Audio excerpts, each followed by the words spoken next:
Nak cari air purifier, korang cuba Essential Oil Lemon Myrtle dari Mum's Nature. Air purifier, color putih, kapasiti dia 500ml. Lampu yang ada 7 jenis color yang korang boleh pilih. Dia ada timer juga, 60 minit, 120 minit dengan 180 minit. Sama ada korang nak intermittent button ataupun nak juga continuous airflow. Ataupun kalau korang dah ada air purifier tu, nak cuba rasa bau yang agak berlainan, sebab yang ini dia datang daripada jenis tumbuh-tumbuhan, pokok lemon myrtle. So bau dia memang segar, fresh. Jadi kalau korang nak bilik tu rasa wangi, menyegarkan. Lepas tu lemon myrtle ni dia punya kelebihan kalau rawat sesama ataupun hidung selalu tersumbat.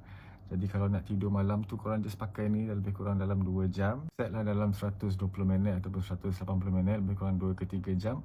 Dan korang tidur, masa tidur tu memang akan rasa lain. Dia akan bantu kita untuk rawat ataupun melegakan hidung yang sumbat. Jadi kalau korang nak cuba, tengok dekat TikTok shop kita.